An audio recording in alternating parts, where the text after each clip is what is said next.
ఓం నమో భగవతే నారసింహాయ. శ్రీ నరసింహస్వామి కవచము అత్యంత శక్తివంతము, ఎంతో మహిమ కలిగినది ఈ కవచం. ఈ కవచం యొక్క ఫలశ్రుతి ఇలా చెప్పబడినది: అన్ని పాపాలు తొలగిపోతాయి, సంతానవంతులు ధనవంతులు అవుతారు, ఎటువంటి ధర్మబద్ధమైనటువంటి సంకల్పాలున్నా నెరవేరుతాయి, అన్నింటా విజయం చేకూరుతుంది, సర్వమంగళములను చేకూర్చి ఒక రక్షణ వలయాన్ని ఏర్పాటు చేయగలడు ఆ నరసింహస్వామి. ఇటువంటి ఈ కవచాన్ని భక్తి శ్రద్ధలతో 3 సంధ్యలు పారాయణ చేద్దాం. నృసింహ కవచం వక్ష్యే ప్రహ్లాదేనోదితం పురా, సర్వరక్షాకరం పుణ్యం సర్వోపద్రవనాశనం సర్వసంపత్కరం చైవ స్వర్గమోక్షప్రదాయకం. ధ్యాత్వా నృసింహం దేవేశం హేమసింహాసనస్థితం వివృతాస్యం త్రినయనం శరదిందుసమప్రభం లక్ష్మ్యాలింగితవామాంగం విభూతిభిరుపాశ్రితం చతుర్భుజం కోమలాంగం స్వర్ణకుండలశోభితం సరోజశోభితోరస్కం రత్నకేయూరముద్రితం తప్తకాంచన సంకాశం పీతనిర్మలవాససం ఇంద్రాదిసురమౌలిస్థ స్ఫురన్మాణిక్యదీప్తిభిః విరాజితపదద్వంద్వం శంఖచక్రాదిహేతిభిః గరుత్మతా సవినయం స్తూయమానం ముదాన్వితం స్వహృత్కమలసంవాసం కృత్వా తు కవచం పఠేత్.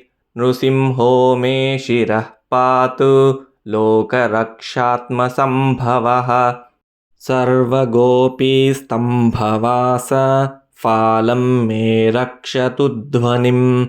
నృసింహో మే దృశౌ పాతు సోమసూర్యాగ్నిలోచనః స్మృతిం మే పాతు నృహరిర్మునివర్యస్తుతిప్రియః. నాసాం మే సింహనాసస్తు ముఖం లక్ష్మీముఖప్రియః. సర్వవిద్యాధిపః పాతు నృసింహో రసనాం మమ. వక్త్రం పాత్విందువదనః సదా ప్రహ్లాదవందితః. నృసింహః పాతు మే కంఠం స్కంధౌ భూభరణాంతకృత్. దివ్యాస్త్రశోభితభుజో నృసింహః పాతు మే భుజౌ. करौ मे देववरदो नृसिंहः पातु सर्वतः. हृदयं योगिसाध्यश्च निवासं पातु मे हरिः. मध्यं पातु हिरण्याक्षवक्षः कुक्षिविदारणः. नाभिं मे पातु नृहरिः स्वनाभि ब्रह्मसंस्तुतः. ब्रह्माण्डकोटयः कट्यां यस्यासौ पातु मे कटिं. गुह्यं मे पातु गुह्यानां मन्त्राणां गुह्यरूपधृक्. ऊरो मनोभवः पातु जानुनी नररूपधृक्. जङ्घे पातु धराभारहर्ता योऽसौ नृकेसरी. सुरराज्यप्रदः पातु पादौ मे नृहरीश्वरः. सहस्रशीर्षा पुरुषः पातु मे सर्वशस्तनुम्. महोग्रः पूर्वतः पातु महावीराग्रजोऽग्नितः. महाविष्णुर्दक्षिणे तु महाज्वालस्तु नैऋतौ. पश्चिमे पातु सर्वेशो दिशि मे सर्वतोमुखः. नृसिंहः पातु वायव्यां सौम्यां भूषणविग्रहः. ईशान्यां पातु भद्रो मे सर्वमङ्गलदायकः.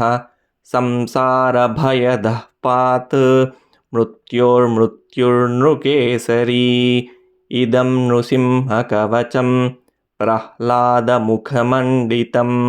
भक्तिमान्यः पठेन्नित्यं सर्वपापैः प्रमुच्यते. पुत्रवान् धनवान् लोके दीर्घायुरुपजायते। यं यं कामयते कामं तं तं प्राप्नोत्यसंशयम्।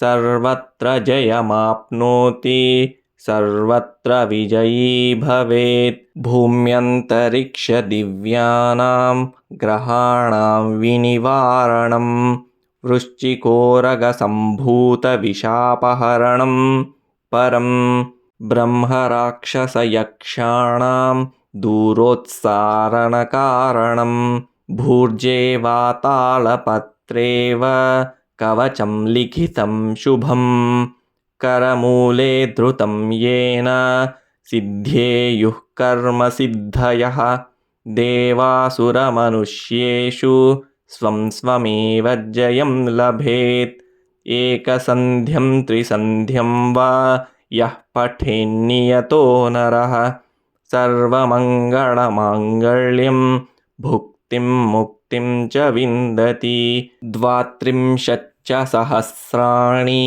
पठेच्छुद्धात्मनां नृणां कवचस्यास्य मन्त्रस्य मन्त्रसिद्धिः प्रजायते अनेन मन्त्रराजेण कृत्वा भस्माभिमन्त्रणम् तिलकं विन्यसेद्यस्तु तस्य ग्रहभयं हरेत् त्रिवारं जपमानस्तु दत्तं वार्यभिमन्त्र्य च प्राशयेद्यो नरो मन्त्रं नृसिंहध्यानमाचरेत् तस्य रोगाः प्रणश्यन्ति ये च स्युः कुक्षिसम्भवाः किमत्र बहुनोक्तेन नृसिंहसदृशो भवेत् मनसा चिन्तितं यत्तु स तच्चाप्नोत्यसंशयम् गर्जन्तं गर्जयन्तं निजभुजपटलं स्फोटयन्तं